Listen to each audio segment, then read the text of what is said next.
Good morning class. आपको हम नेहरू काल पढ़ा दिए थे,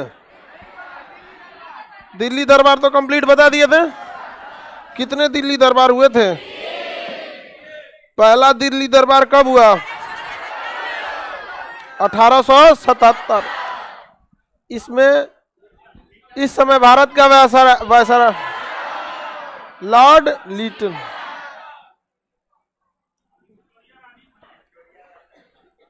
पहला हुआ था 1870, दूसरा हुआ 1903, 1911 बता दिए थे ना। 1877 में जो हुआ था, इस समय वायसराय लॉर्ड लिटन। भारत का वायसराय कौन था? लॉर्ड लिटन। और 1903 में करजन, और ये हार्डिंग, हार्डिंग द्वितीय, हार्डिंग द्वितीय। तो वायसराय सबको भी ध्यान रखना है, क्योंकि वायसराय पूछता है एकमात्र दिल्ली दरबार जिसमें खुद इंग्लैंड के राजा आए थे। जॉर्ज पंचम। कौन आए थे? जॉर्ज पंचम।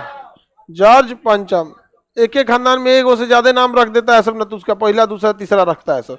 जैसे चंद्रगुप्त प्रथम, चंद्रगुप्त द्वितीय। समझ में आ गया कि नहीं आ गया? एक ही के जैसे दो ठो रहेगा। तो यहाँ पे जॉर्ज पंचम थे। इसमें तो एलिजाबेथ को बनाया गया था। इसमें किसे? विक्टोरिया को। विक्टोरिया को क्या बनाया गया? विक्टोरिया को। और इसी के लिए विक्टोरिया मेमोरियल भी बनाया गया था। इसमें कौन थे? एडवर्ड सप्तम। एडवर्ड सप्तम थे। इस सब में खूब भव्य खर्चा वर्चा किया जाता था, पैसा। दिल्ली में बेहतरीन ढंग से इन लोग का स्वागत के लिए पूरा, अब देश गुलाम है, आप जितना बना दीजिए, भारत का पूरा पैसा लुटा दीजिए। कौन जा रहा था पूछने के लिए? अंग्रेजों का। आज हालत शोषण का खराब है, ब्रिटेन का हालत खराब है, लेकिन कंट्रोल कर ले जाएंगे ये लोग, क्योंकि इनकी जनसंख्या ज़्यादा नहीं है। ब्रिटेन की हालत उतना अभी सही नहीं है, लेकिन जनसंख्या भी क्या है, 900 की कंट्रोल है। और सबसे इजी रहता है ना ब्रिटेन या पढ़े लिखे लोग देशों को कंट्रोल करना, क्योंकि कोई भी देश अगर पढ़ा लिखा ज़्यादा रहता है तो उसे कंट्रोल आप इजीली कर सकते हैं। अनपढ़ है तो उसको कंट्रोल करना बड़ा मुश्किल है। जिसको मन हुए वो को बहका देगा। देखिए, जो नहीं पढ़ा लिखा रहेगा ना, सुबेरे कुछ और बोलेगा, दोपहरिया में को कान भर देगा, तो शाम फिर कुछ और बोलेगा, ना आएगा ना ऐसा तो बड़ी मुश्किल होता है इस आदमी को। तो दिल्ली दरबार भी हम आपको कंप्लीट बता दिए थे। आपको हिस्ट्री पूरा का पूरा मॉडर्न हिस्ट्री कंप्लीट हो गया। आपके पास दिल्ली दरबार का पीडीएफ नहीं है तो कहते हैं दिल्ली दरबार में ये कौन चाहिए? 3 गो टॉपिक यहाँ पर। दिल्ली दरबार में तीसरा दिल्ली दरबार प्रमुख था। इसमें बंगाल विभाजन को रद्द किया गया, भारत की राजधानी दिल्ली किया गया, बंगाल से बिहार को अलग कर दिया। बस यही 3 था। हालांकि बिहार से फिर उड़ीसा को 1936 में अलग, कब अलग किया गया था? 36। समझ में आ गया कि नहीं आ गया? अब आगे समझते हैं नेहरू पीरियड। क्या देखते हैं? नेहरू पीरियड, नेहरू काल। 1947 में देश क्या हो गया? आजाद हो गया। और 1947 से 1952 तक अंतरिम सरकार चली थी। क्या चली थी? अंतरिम सरकार।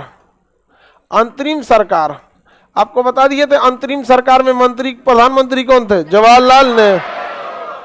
पहली बार चुनाव हुआ 1951 में, चुनाव चला 1952 तक।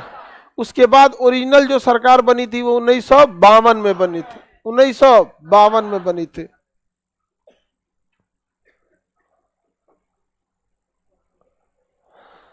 अंतरिम सरकार कब से कब तक था? 47 से लेकर कंप्लीट 52 भी नहीं था, इसमें 51 ही तक था। लेकिन 52 में जब चुनाव कंप्लीट हुआ तब उसमें आपको जोड़ा गया। 1952 से स्टार्ट हो गया आपकी चुनी हुई सरकार लोकतंत्र में। सुकुमार सेन जो थे पहले चुनाव आयुक्त थे। सुकुमार सेन क्या थे? पहले चुनाव आयुक्त। आगे बढ़े, अब ध्यान से समझिए। इसके बाद इस नेहरू काल में कई सारी गलतियां हुई। तो अंतरिम सरकार भी किसके हाथ में थी? जवाहरलाल नेहरू। 1952 के बाद 1965 तक पूरा सरकार किसके हाथ रही? नेहरू तक।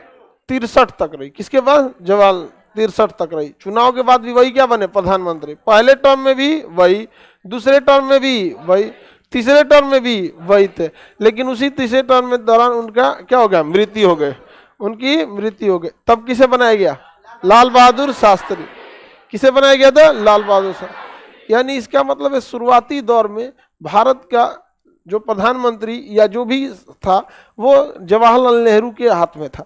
जवाहरलाल नेहरू एक यंग प्रधानमंत्री थे, उन्होंने बहुत सारा सुधारात्मक काम किया, लेकिन कुछ चीज़ें ऐसी चौपट की ना जिसके लिए लोग उनको कभी माफ़ नहीं करेंगे। उनके अंदर एक सबसे बड़ी खराबी जवाहरलाल नेहरू के अंदर क्या थी, अति महत्वाकांक्षी व्यक्ति। महत्वाकांक्षी व्यक्ति उसे कहते हैं ना जिसकी इच्छा न खत्म हो, और वो छोट मोटी इच्छा नहीं, आज हम चाउमीन खाएंगे, बर्गर खाएंगे, ये सब नहीं, ये तो ये लोग का इच्छा होता है। महत्वाकांक्षी बहुत बड़ा कि जो प्रधानमंत्री बन गया आदमी अब एक और संगठन बनाता है। अब देश में प्रधानमंत्री से बढ़कर तो कुछ होता नहीं, तो अहमद सुकर्णो इंडोनेशिया का, मार्शल टीटो यूगोस्लाविया का, कर्नल नासिर मिस्र का, जवाहरलाल नेहरू मिलके नया आंदोलन चालू कर दिया, गुट निरपेक्ष, और उसकी लीड कर दिया कौन, जवाहरलाल नेहरू। तो महत्वाकांक्षा ही नहीं खत्म होता इनका। तो महत्वाकांक्षा मतलब उनका बहुत, ऐसे लोगों को ना कंट्रोल करना बहुत मुश्किल होता है। अति महत्वाकांक्षी व्यक्ति हमेशा डुबा देता है। जवाहरलाल नेहरू जो है वो भी यही काम किए थे। हम किसी की तारीफ अच्छा से करते हैं, बुराई भी बहुत अच्छा से कर देते हैं। हाँ,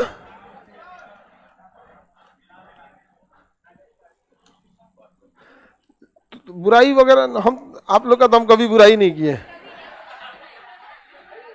आज तक। हम लड़की सबका कभी बुराई किए हैं नहीं। चलिए देखिए यहाँ पे, ये मिस्र के राष्ट्रपति थे कर्नल नासिर, और यूगोस्लाविया का marshal Tito, Jawaharlal Nehru, Ahmed Sukarno Indonesia का, Ahmed Sukarno Indonesia, Jawaharlal Nehru, colonel Nasser मिस्र, marshal Tito Yugoslavia, marshal Tito Yugo, इस सब मिल गया, सब अब बैठ गया सब सर्बिया की राजधानी बेलग्रेड में। सब कहाँ बैठा, सब बेलग्रेड में। और यहाँ पे 1960 में ना पास कर दिया सर गुट निरपेक्ष आंदोलन, नॉन एलाइजिंग मूवमेंट। ये बहुत अच्छा निर्णय था जवाहरलाल नेहरू का कि हम किसी भी गुट में नहीं जाएंगे, क्योंकि जो रसिया के गुट में गया ना, जो रूस के गुट में गया, उनको मारा अमेरिका धो के रद्द कर दिया, और जो अमेरिका के गुट में गए ना उनको रूस मार के धो के रद्द कर दिया। इसलिए जवाहरलाल नेहरू को लगा कि सोच रहा हम दोनों में से कोनों में जाएंगे, थुरा जाएंगे, बेटर है अभी हम लोग थुरा के निकले अंग्रेजों से। ऐसा ना चौपट किया सब हम लोग को, बना बना मारा था सब गुलामी के टाइम पे, जिसको जिस डिजाइन से मन उसी डिजाइन से पीटा सब, किसी को सहायक संधि से, तो किसी को डायरेक्ट डॉक्ट्रिन ऑफ लैप्स राज्य हड़प नीति से, कभी जलियांवाला बाग हत्याकांड कर दिए सब, कभी जेल में लगा दिया सब, रॉलेट एक्ट लगा दिया सब, नया नया नौटंकी, भूखे मुंगा दिया सब, नोआखली में दंगा हुआ तो चुपचाप देखा सब। तो जवाहरलाल नेहरू ने गुट निरपेक्ष आंदोलन बहुत बेहतरीन काम किया। हम किसी भी गुट में नहीं है, नॉन एलाइजिंग मूवमेंट, एलाइज मतलब होता है संगठन। तो ये जवाहरलाल नेहरू ने बहुत बेहतरीन काम किया था। आगे बढ़े, तो ये उनकी अच्छी योगदान थी। अब कुछ कुछ गड़बड़ क्या था, वो इंसान चाहता था कि भाई जिस तरह से उसे भारत में देखा जाता है पूरी दुनिया में देखा जाए। अब उनके दिमाग में एक चीज बैठ गया था कि उनको यूएनओ का महासचिव बनना है। ये नेहरू की एक ही गलती थी, इसी गलती ने सब चीज चौपट करा दिया। इसी चक्कर में उसने पूरे देश को चौपट करके रख दिया। बाकी बहुत ज्यादा गलती नहीं थी, जितनी गलतियां हुई थी ना वो इसी को पूरा करने के चक्कर में हुई थी। बाकी जितनी गलतियां नेहरू ने दोहराया इसी को पूरा करते हैं। समझिए ध्यान से, जब भारत का विभाजन हुआ था तो सूत के उठाई, क्या नाम है, सीरियल रेड क्लिफ, तो रेड क्लिफ उठा सूत किया, उसका नक्शा लिया, जितना पुलिस स्टेशन थे सबका लाइन खींचा, अब बांट दिया भारत को, ऐसे ले हो गया, भारत का विभाजन कर दिया वहां पे रेड क्लिफ ने। इसके अलावे उसने ना ऑप्शन दे दिया यहाँ के छोटे मोटे राज्यों को, देशी रियासतों को ऑप्शन दिया कि अगर वो पाकिस्तान में जाना चाहते हैं तो पाकिस्तान में चले जाए, भारत में रहना चाहते हैं तो भारत में रह जाए, और अगर स्वतंत्र रहना चाहते हैं तो स्वतंत्र भी रह जाए। अब आप देखिए अंग्रेज जिस जगह से जाते हैं उस जगह को कंप्लीटली बर्बाद करके जाते हैं। जब तक थे तब तक शासन किए सब, और उसके बाद से कह दिए सब कि जब तुमको जहां जिसको रहना है वहां रहो। समझ में आ गया कि नहीं आ गया? जब देश आजाद हुआ था ना, जैसे अंग्रेज गए थे सब, यहां से इंडियन आर्मी को लगा के दूध नान के सब मिला लेना चाहिए, जाओ, कुछ नहीं होता। केवल 25 से 30 साल बवाल होता है, उससे ज्यादा नहीं। यहाँ पर 25-30 साल मतलब 1947 में चालू हुआ था तो 1980 तक आते हैं तो सब खत्म, सब एक्सेप्ट कर चुके रहते कि हम लोग भारत के ही हिस्सा हैं। समझ में कि नहीं गया? हम लोग कैसे एक्सेप्ट कर चुके हैं म्यांमार हमारा नहीं है, 100 साल भी नहीं हुआ है उसे अलग हुए। हम लोग कैसे एक्सेप्ट कर चुके हैं पाकिस्तान हम लोग से अलग हो चुका है। तो हम लोग ने ना चुपचाप, अंग्रेज कहे सब, जो हमारा जमीन है, जो सदियों से हमारा रहा है, छोटा कोई रेड क्लिप लाइन आके खींच देगा तो हमारा नहीं हो जाएगा। तो नहीं, हमारे खेत में खींच के देखे कोई रेड क्लिप, अरे खेत तो हम वापस लाएंगे, रेड क्लिप को भी वापस लाएंगे। इधर आओ, यहाँ पे चोट्टा कहीं का। हम लोगों को एक्सेप्ट ही नहीं करना चाहिए था, शांति से सुन लेते, ठीक है तुमको चाहिए रेड क्लिप खींच लो। अंग्रेज जाओ बोरिया बिस्तर, भाग गया था ना, ये क्या नाम है, माउंटबेटन भाग गया था, उसको डर था यहाँ पे। जब माउंटबेटन भाग गया, लगा के आर्मी धो के खत्म कर देना चाहिए, कोई रेड क्लिप वगैरह नहीं रहेगी, दोबारा आ जाएंगे अंग्रेज लोग। नहीं, ये सबसे बड़ी गलती हो गई। उस समय नेहरू को पता, हालांकि उस समय इतना बोल्ड एक्शन सरदार पटेल भी लेने के फेवर में नहीं थे, लेकिन उस समय हमारे फेवर में था ये मामला, धो धा के रद्द करके बराबर कर देना चाहिए था। यहाँ पे न रहेगी बांस न बजेगी बांसुरी, जो होगा देखा जाएगा यहाँ पे। लेकिन भारत तो अपना ही रहेगा ना यहाँ पे। अब करिएगा तो बवाल हो जाता है। जैसे मान के चलिए किसी को आपने कोई सामान दे दिया, वापस छीनेंगे ना तो दिक्कत हो जाएगा। अभी उसके हाथों में गईबे किया है, वो चेक कर रहा है कैसे, तो अच्छा तू को गलती से चल गया है, बैठो खाना खाओ, चलो बैठो, आ जाओ, ओके दे दिए, लेके चल गया तो बवाल हो जाएगा। नहीं रुकना चाहिए था उस समय। आपको क्या लगता है, रुक गए लोग तो सही किए, गलत, बहुत बड़ा गलती किए यहाँ पर। तुम्हारा एगो लाइन खींचने से हमारा देश अलग हो जाएगा। आज भी कोई कहे तो लाहौर किसका है, तो हम लोग का है। अरे पूरा पाकिस्तान हम ही लोग का है। कोई एगो लाइन खींच के चल जाएगा तो दूसरे का हो जाएगा। हाँ, चल दिए यहाँ पे खींच के, पूरा अपना था यहाँ पे, नेहरू के चौपट करने के चक्कर में। अब देखिए ध्यान से, नेहरू के दिमाग में अब बैठ गया था कि अब हमको कहाँ जाना है, यूएन। अच्छा, इनकी जा चुकी थी नेहरू की यहाँ से विजय लक्ष्मी पंडित, नेहरू की जो देखिए इनके जो बुआ थी ना, वो यूएनओ में ये ऑलरेडी अपने बुआ को भेज चुके थे। वो देख ली थी, बाप रे यहाँ बड़का बड़का प्रधानमंत्री उनसे आके लाइन लगाता है, तो यहाँ तो इनको लग गया कि अब हम यूएनओ के क्या रहेंगे, महासचिव रहेंगे यहाँ पे। तो अलग अलग कामों से ये सोचते थे कि यूएनओ में जा सके, जिसमें इन्होंने एक काम अच्छा किया कि गुट निरपेक्ष आंदोलन को चलाया, जिससे कि दुनिया दो भागों में बंटने से बच गई। लेकिन यूएनओ जो है ना, यूएनओ यूनाइटेड नेशन ऑर्गेनाइजेशन, ये अमेरिका जो कहेगा वही करेगा। ये अमेरिका का समझिए कि एक पालतू है और कुछ भी नहीं है, अमेरिका का पालतू है। यूएनओ ने रिपोर्ट दिया था कि सद्दाम हुसैन जैविक हथियार रखा है, सद्दाम हुसैन को मारा गया, उसके देश पे बम गिराया गया, बिना रुके रात दिन बम ब्लास्ट किया गया, उसका पूरा तेल के खदान लूट दिए गए, इराक बर्बाद हो गया, अमेरिका के सैनिक इराक में उतरे, सब पूरा इराक रौंद के रख दिया गया। उसके बाद एक भी जैविक हथियार नहीं निकला।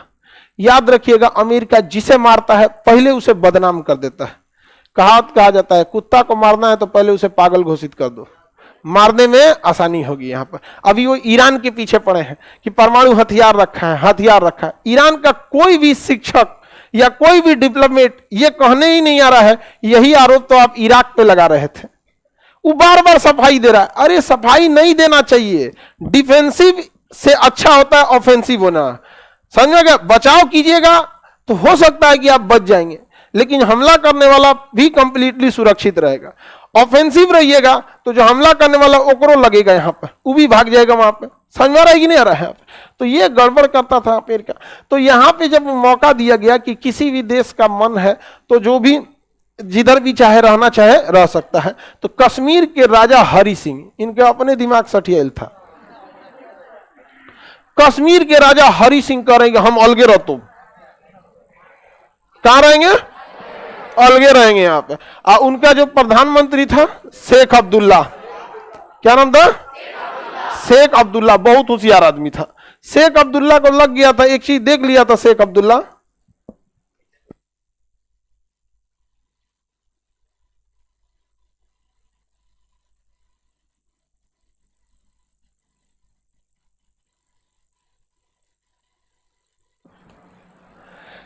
ये जम्मू कश्मीर, यहां के राजा का नाम क्या था, हरि सिंह। हरि सिंह को लग रहा था कि ये फारूक अब्दुल्ला, शेख अब्दुल्ला के कहने पर क्या हो गए, चढ़ गए और क्या करने लगे, स्वतंत्रता की मांग कर दी। अब जब ये स्वतंत्र हैं तो अंग्रेज, देखिए ध्यान से, लॉर्ड माउंटबेटन को तब तक रखा था जब तक कि वो भारत में पूरी तरह से आग न लगा दे।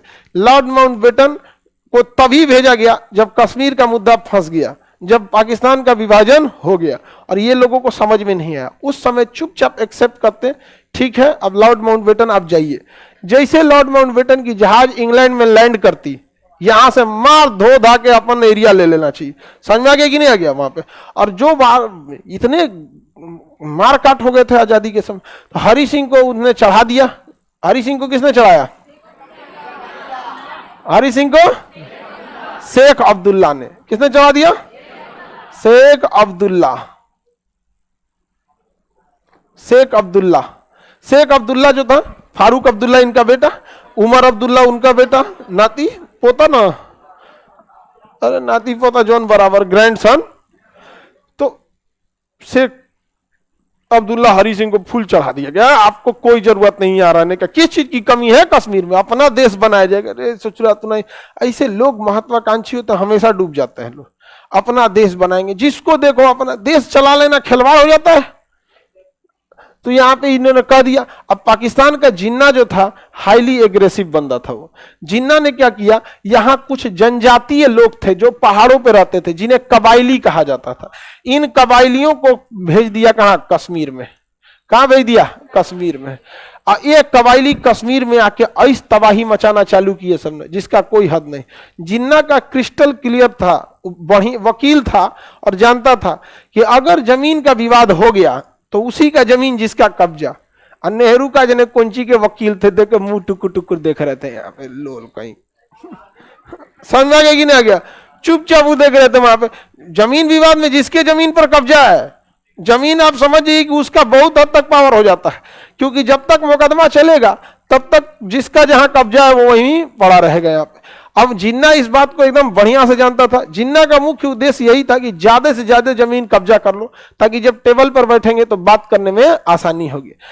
नेहरू गए भागे भागे लॉर्ड माउंटबेटन के पास, अरे हमला करने को बोलिए, हमला करने को बोलिए सेना को। तो माउंटबेटन ने कहा कि देखिए, जो राज्य स्वतंत्र रहना चाहता है हम उसे स्वतंत्र रहने के लिए कह सकते हैं। जम्मू कश्मीर आप पर साइन नहीं किया है मिलने के लिए, हम सेना नहीं भेज सकते। तो जवाहरलाल नेहरू चुपचाप लगा गए यहां पर। तब तक ये कबायली सब इतने अत्याचारी थे, इतने अत्याचारी, इतना लूट मचा दिया वहां पर, और हद हो गया जब वहां की महिलाओं को 5-5, 6-6 को महिला को एक को पकड़ के ले जाता था। ये 5 से हम ब्याह कर, तो चल चल चल चल चल, जानवर की तरह। जैसे देखिए कसाई बकरी कैसे ले जाता है, 4 को 5 को घींचते हुए ले जाता है, वैसे लेके जा रहा था यहाँ पे, गए 4 को से ब्याह करेंगे। तो रास्ता में कौन और देख लिया, अरे जान बचा के कौन भाग रही है, भैया को मार दिया, माई बाप को मार दिया, चल तोरो से कर दो, 5 को से अकेले कर। देखे हरि सिंह का उनका दिमागे ठंडा गया, कहीं कोई ठीक नहीं, हमरो घर के उठा ले जाएगा सर।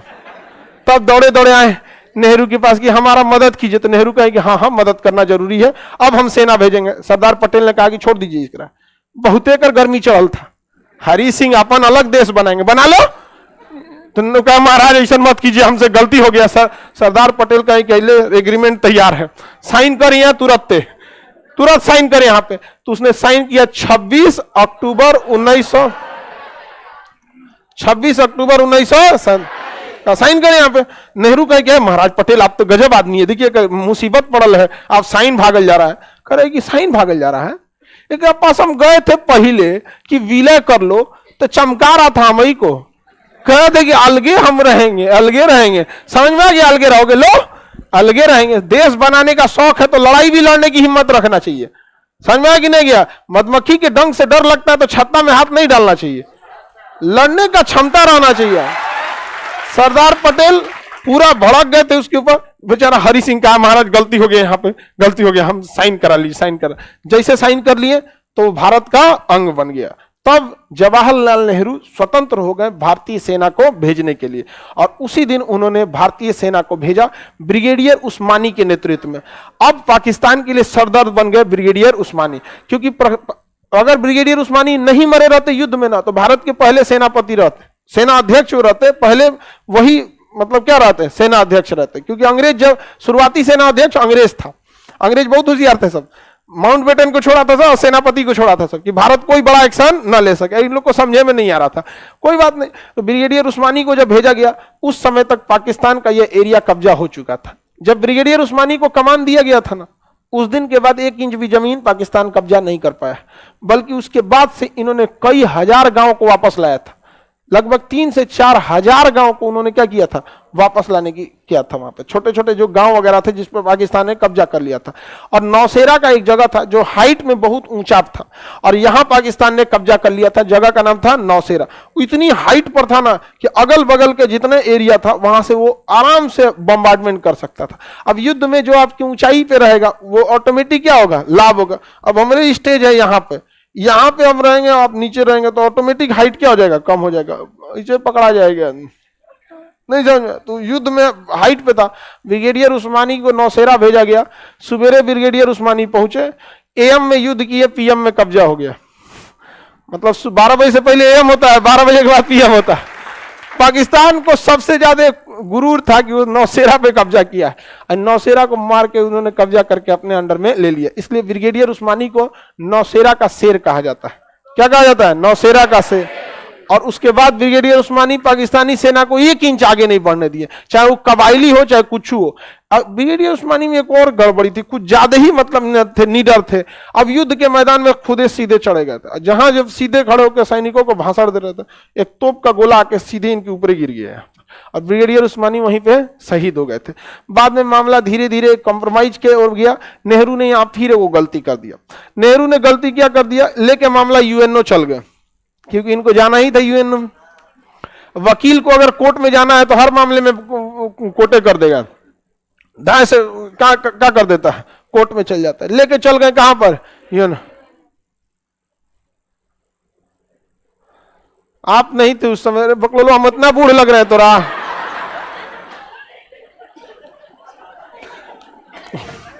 अरे इतना बुरा थोड़े हैं कि हम आजादी के समय थे, और उस समय हम रहते तो भारत का नक्शा ऐसे नहीं रहता। युद्ध रहे न रहे, वहां जाके आदमी ऐसे भड़का दिया रहता है। एनडीए के इंटरव्यू में गए थे तो उसमें हमको बोला गया था कि इतना ओवर काय बोलते रहता है, एक्सट्रीमिस्ट नहीं। अब हम लोग जैसा है इंसान वैसा है, समझ में आ गया कि नहीं। अब कोई नौकरी पाने के लिए आदमी अपना स्वभाव बदल दे, ऐसा कैसे हो जाएगा। बड़ा मुश्किल से आदमी के अंदर ये स्वभाव आया है। किसी एक नौकरी के लिए इस स्वभाव को आदमी नहीं छोड़ सकता है। एक्सट्रीमिस्ट है तो है, लेकिन हम हर मामले में आप नहीं देखिएगा, हम हमेशा आपको बताते हैं बीच बचाव के रास्ते। लेकिन जब बात देश की आती है ना, कोई बीच या दाहिने बाएं नहीं, मेरा है बस, यही हमारा।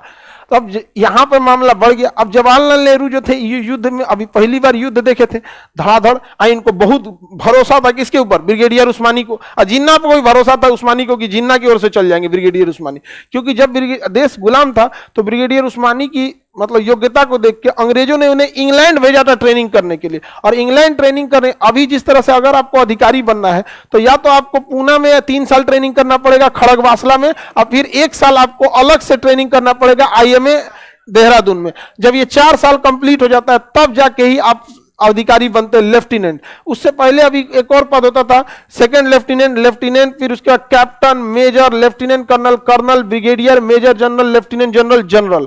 इतना बड़ा पोस्ट होता है इतने लंबे जाने का। तो ब्रिगेडियर उस्मानी का फिक्स था। जिन्ना को लगता था कि ब्रिगेडियर उस्मानी जिन्ना के साथ आ जाएंगे, तो ब्रिगेडियर उस्मानी को जिन्ना ने प्रस्ताव भी रखा था, आप पाकिस्तान आ जाइए, हम आपको पाकिस्तानी सेना का चीफ बना देते हैं। उसने कहा दिया कि रहने दो भैया, तू अपन देश लेके चल जाओ। जब हमारी भर्ती हुई थी तो हम इंडियन आर्मी में थे, ट्रेनिंग हुई तो इंडियन आर्मी में थे, वर्दी मिली तो इंडियन आर्मी में थे, विभाजन हो गया तो तुम्हारे साथ चले जाएंगे, वापस चल जाओ। बेचारा जिन्ना का मुंह लटक गया, और वापस भेजे रहते तब तो चलिए जाता। युद्ध में जाके जिन्ना की पूरी सेना को धूल चटा दिया किसने, ब्रिगेडियर उस्मानी। लेकिन युद्ध शहादत मांगती है, युद्ध का बहुत कठोर नियम होता है। अब इसका मामला कहां चला गया, यूएनओ कहां चला गया। हरि सिंह अभी भी नहीं माना। कुछ लोगों के साथ गलत हो जाता है ना तो अपने रहन की वजह से होता है। शेख अब्दुल्ला के प्रभाव में हरि सिंह इतना ज्यादा थे, इतना ज्यादा थे जिसका कोई हद नहीं। शेख अब्दुल्ला ने हरि सिंह से कहा कि जब साइन करिएगा ना तो कह दीजिएगा कि हमारे जम्मू कश्मीर के लिए एक अलग से प्रावधान होगा जिसका नियम कानून बनाने का अधिकार जम्मू कश्मीर को होगा। तो भाई भारत में मिलाना था जम्मू कश्मीर को। सरदार पटेल भी क्या करते हैं, ज्यादा देर हो जाता कबायली पूरा कश्मीर कब्जा कर लेता सब। तो उन्होंने कहा कि ठीक है तुमसे मिलेंगे। तो जैसे संविधान बन रहा था ना तो इस ससुरा अपना 370 जोड़ लिया। क्या जोड़ लिया? 370। और कहा कि इस 370 में हम अपना संविधान आराम से बनाते रहेंगे। समझ में आ गया कि नहीं? और ये अपना संविधान बना के ला रहा था 1957 में।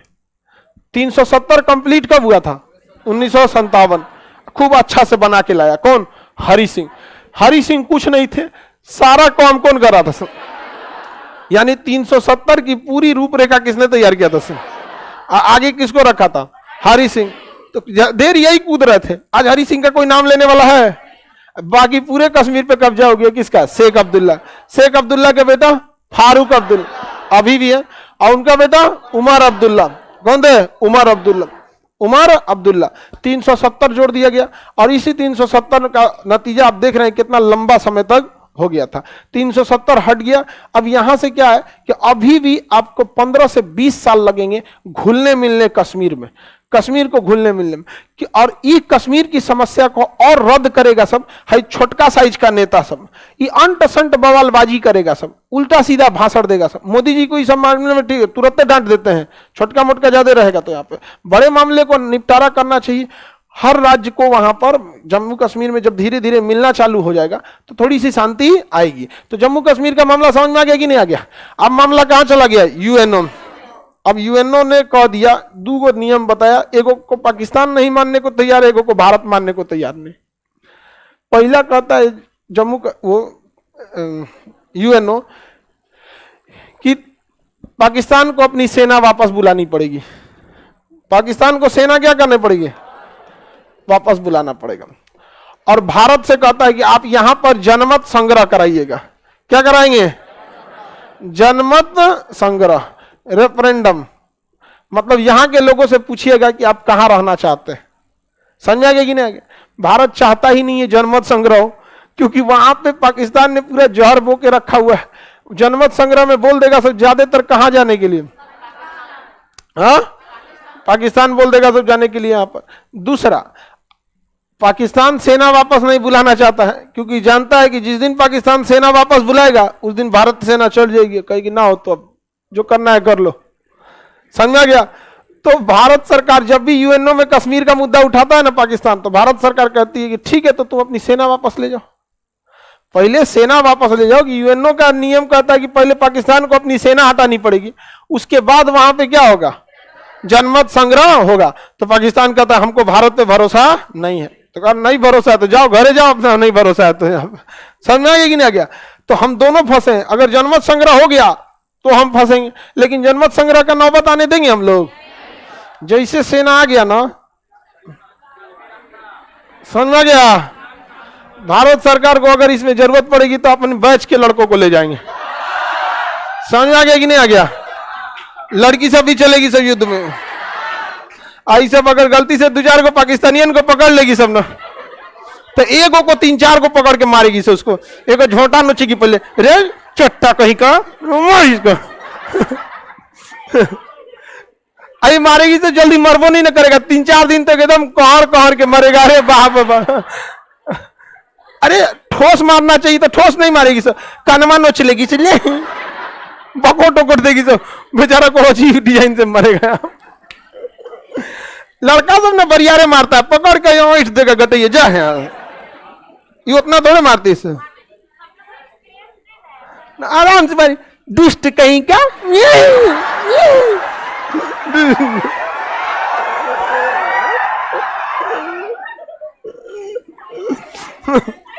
नहीं होता है। मतलब घर में ही से मारा जाता है भाई लोगों को। देखो तो देखिए दोनों ओर से मामला अटक गया है। पाकिस्तान का क्या कहना है कि हम सेना वापस हटा लें। देखिए पाकिस्तान भी पागल तो बैठा नहीं है, हम कह रहे कि पुलिस को भेज देंगे। ले बकलू का देखिए पाकिस्तान का कहना है कि हम सेना हटाने को तैयार हैं, लेकिन उससे पहले यूएनओ अपनी सेना लगा दे और हम अपनी सेना हटा देंगे। यूएनओ की सेना में पूरी दुनिया की सेना रहती है, तो हम लगाएंगे। इसका मतलब है पाकिस्तान को भी पता है कि कब्जा कर लेंगे। अब यूएनओ कहता है कि तब जनमत संग्रह करा दें, तो भारत और रूस को फोन करता है कि यूएनओ के किसी भी प्रस्ताव को यदि रोकना है तो जिन देशों के पास वीटो पावर है वो रोक सकते हैं। रूस तुरंत वीटो लगा देता है भाई यहां से। अब हट गया है 370। 370 हटने के बाद हम लोग वहां लगभग 25 से 30 सालों में अपना जो भी डेमोग्राफी है, यानी जो जनसंख्या का अनुपात है, उसको अच्छा खासा से हम लोग क्या कर सकते हैं, चेंज कर सकते हैं। और इसमें कुछ भी बहुत बड़ा चीज नहीं, आप भारत सरकार को ना सॉफ्टली इस काम को करना पड़ेगा। जैसे कुछ नौकरी वगैरह महाराष्ट्र में है, कुछ गुजरात में, अलग अलग जगहों पे है। यहां से लोगों को यहाँ नौकरी उकरी के लिए लाइए, यहाँ पर धीरे धीरे आएंगे तो यहाँ पे ऑटोमेटिक लोगों से घुल मिल जाएंगे। जब आप कमाने खाने लगते हैं ना तो लड़ाई झगड़ा नहीं करते। देखिए अगर खलिया आदमी ढेर इस सब में जाता है झंडा धोने के लिए, समझ में आ गया कि नहीं आ गया? कभी नौकरी उकरी वाले आदमी को नहीं दिखेगा नेताजी का झंडा धो रहा है, चाहे हमारी मांगे पूरी करो, ये करो वो करो, समझ में आ गया? मांग पूरी कराने में नहीं लगता है। जिसका नौकरी उकरी हो गया है वो तो मांग भरने में लग गया है।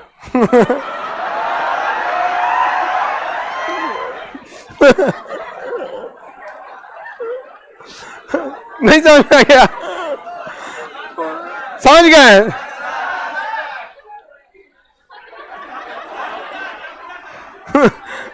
टकला पूरा खुश है। आगे बढ़े, किसी को कोई दिक्कत नहीं ना?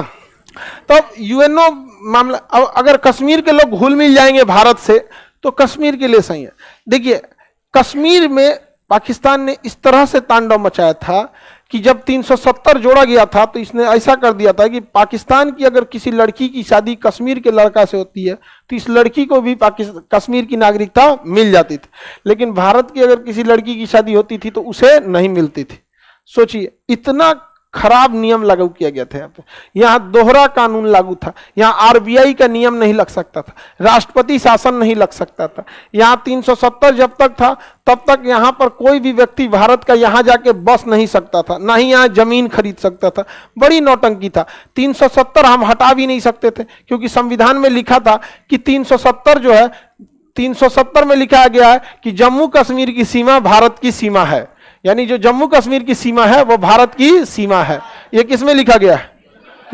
ये तो कभी नहीं हटा है, ना अभी हटा है ना कभी हटेगा। यही तो मेन चीज है जो जम्मू कश्मीर को सटा के रख ले। एकरे हटा दीजिएगा तो जम्मू कश्मीर की सीमा भारत की सीमा ही नहीं है, तो अलग ही हो जाएगा। अब इसमें जो बाकी के प्रावधान थे 1, 2, 3 ये सब कि जम्मू कश्मीर में परमानेंटली नहीं बस सकते हैं, जम्मू कश्मीर में विवाह करके वहां की नागरिकता नहीं ले सकते हैं, आरबीआई का नियम नहीं लागू हो सकता है, राष्ट्रपति शासन ने जितना अंड बंड था वो सबको रद्द कर दिया गया। 370 अभियो है, समझ में गया? लेकिन वो किसी काम का अब नहीं बच गया। बस उसमें एक के बातें अटकल है, जम्मू कश्मीर की सीमाएं भारत की सीमा। समझ में आ रहा है कि नहीं आ रहा?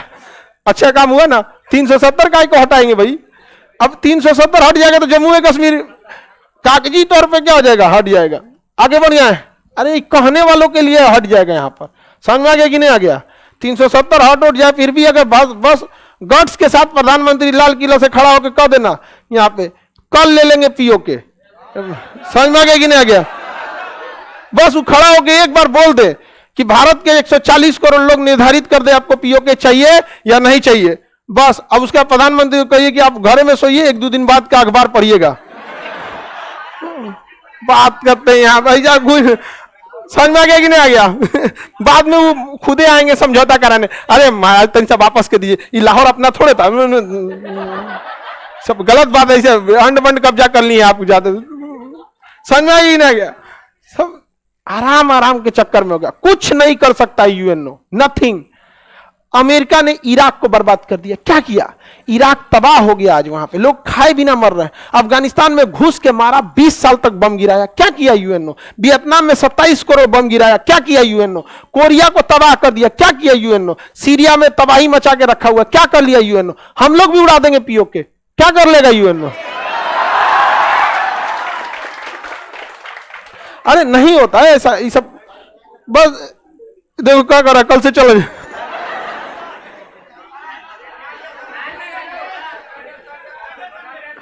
चलिए, पीओके समझ में आ गया कि नहीं आ गया?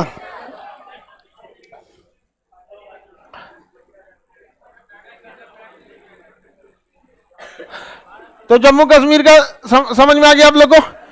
कब हम लोग का अंक कब बन गया ये? 26 अक्टूबर 1907, 26 अक्टूबर 1907। लेकिन उससे पहले कब्जा हो चुका था किस पर? पीओके पर। जब साइन किया उससे पहले पाक ऑक्युपाइड कश्मीर बन चुका था, पाक ऑक्युपाइड कश्मीर बन चुका था। तो ये हो गया पाक ऑक्युपाइड कश्मीर, पाक ऑक्युपाइड कश्मीर, पाक ऑक्युपाइड कश्मीर।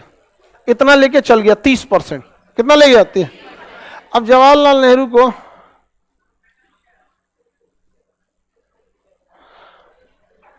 आप भड़काऊ भाषण क्यों देते हैं?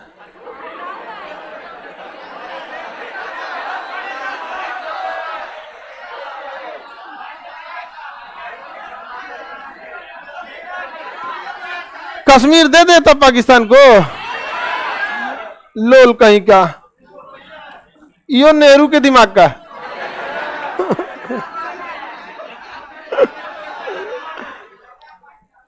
आगे बढ़े।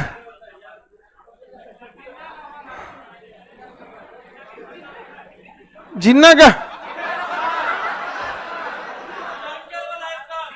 जिन्ना वाला छूट गया इधर। चलिए, पड़ोसी वाला नहीं, पड़ोसी देश वाला। चलो देखें।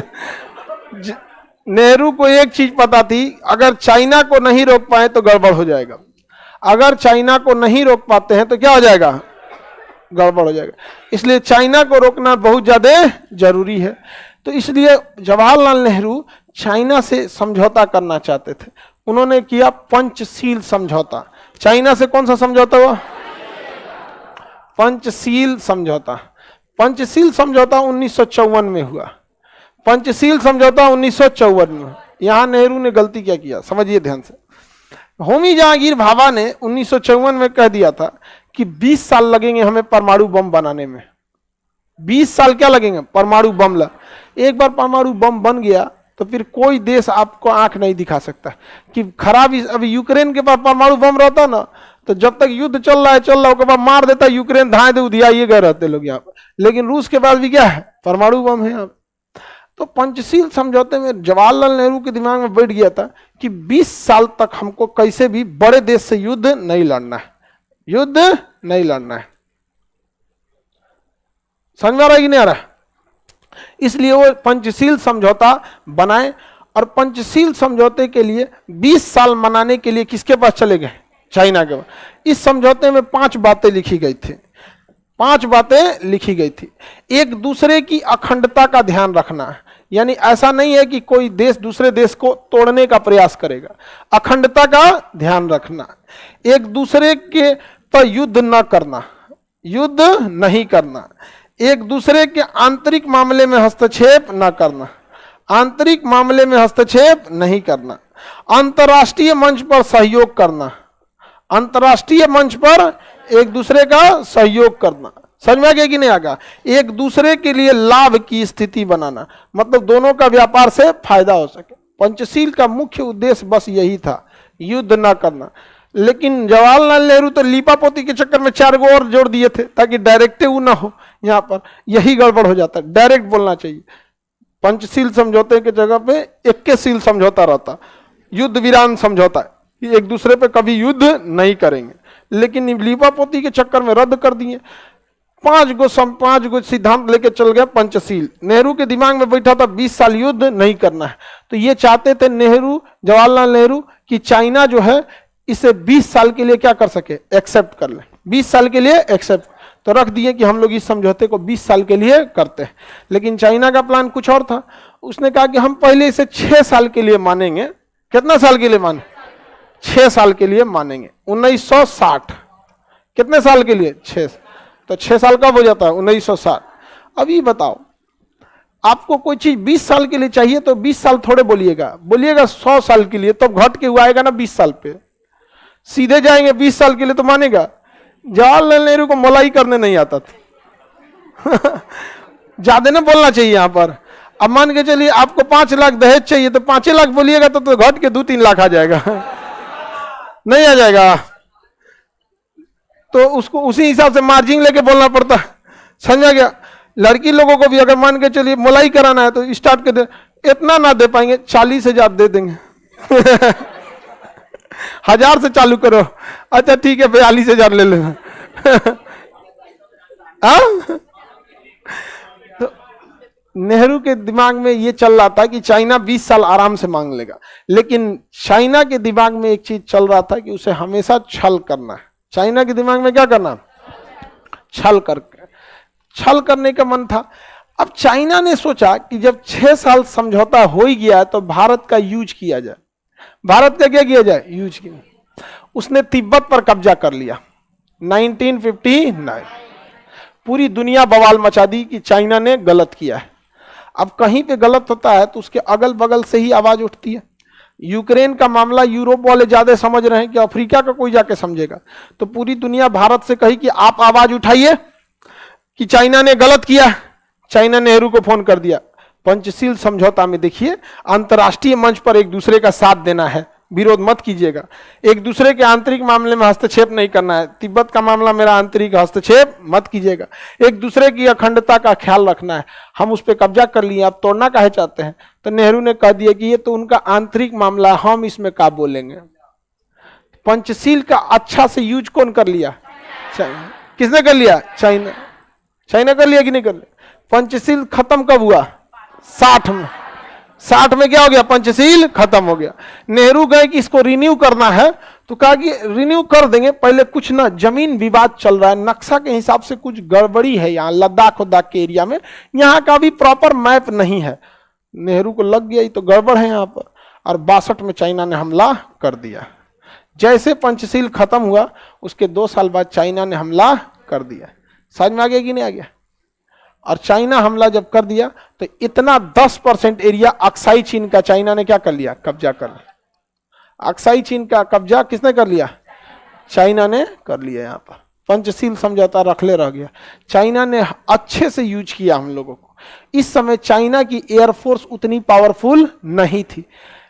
एयरफोर्स उस समय भारत का पावरफुल था, लेकिन जवाहरलाल नेहरू एयरफोर्स को उड़ने के लिए आदेश ही नहीं दिए, न श्रीनगर एयरबेस से और ना ही लेह एयरबेस से उड़ने का आदेश ही नहीं दिए। उन्होंने कहा कि मैं इस मामले को यूएनओ में सुलझा लूंगा। महासचिव बनना जो है, अब समझ में आ रहा है? हर गलती के लिए इनका एक ही महत्वाकांक्षा जिम्मेदार है, इनको यूएनओ का महासचिव बनना था। इनको ही ना बुझा रहा है कि यूएनओ में वो वीटो लेके बैठल है। कौन? चाइना। तिब्बत को कब्जा किया तो यूएनओ कुछ कर ही नहीं पाया, जो पूरा खड़े देश से घोट गया, तो यूएनओ कुछ कर पाया? नहीं कर पाया। तिब्बत को जब ले गया तो यूएनओ ने कुछ कर ही नहीं पाया। तो इस कंडीशन में क्या अक्साई चीन में यूएनओ कुछ करेगा? अक्साई चीन में भी यूएनओ कुछ नहीं कर पाएगा। तो ये नेहरू को समझना चाहिए कि हर मामले को लेकर चल जाना चाहिए, चल जाएगा तब। अक्साई चीन का मतलब होता है सफेद बर्फ। अक्साई चीन का मतलब क्या होता है?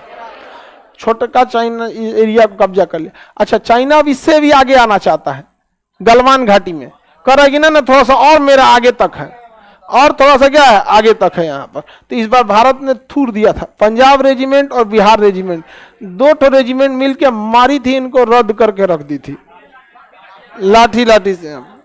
लेकिन यहाँ पे भी अब सोचना चाहिए चाइना को, भारत को सोचना चाहिए कि चाइना के पास टेक्नोलॉजी बढ़िया आ चुकी है। भारत सरकार को भी टेक्नोलॉजी पे अब ध्यान देना चाहिए, आगे बढ़ जाए, किसी को कोई दिक्कत नहीं। चाइना अपना एयरपोर्ट उसका था, उस समय उसका हवाई जहाज इधर आइए नहीं सकता था। रीजन क्या है? इधर पहाड़ पठारी एरिया ज्यादा है और उतना उस समय की जहाज में क्षमता ही नहीं थी, और हमारा जहाज यहां तक जा सकता था, इसके आगे हम लोग कभी नहीं जा सकता था। हम लोग अपना वाला तो खाली करा सकते थे ना। नेहरू को लगा कि ना ना ये सब मामला गलत है, ये सब ना यूएनओ में चलते हैं, जा यूएनओ में लेके चल गए। चाइना कहता है कि तिब्बत जो है वो उसका हथेली है। तिब्बत क्या है? हथेली है। क्या है? हथेली। ये हथेली, इसके 5 उंगलियां हैं। इस हथेली की कितनी उंगली? 5। एक है लद्दाख, नेपाल, सिक्किम, भूटान, अरुणाचल प्रदेश। 1 2 3 4 5 5 फिंगर। क्या कहता है? 5।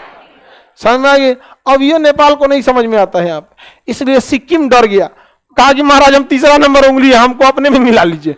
तो 16 मई 1975 को सिक्किम क्या हो गया भारत में मिल गया। कहा कि सोच रहा ही मिलाएगा तो बहुत रद्द कर देगा। तो 16 मई 1975 को कहा मिल गया, भारत में। नेहरू रहते तो कहते कि यूएनओ से पूछ के आते हैं समझ में आ गया कि नहीं आ गया? तो अब आपको आगे का क्लास कल बता देंगे, ठीक है।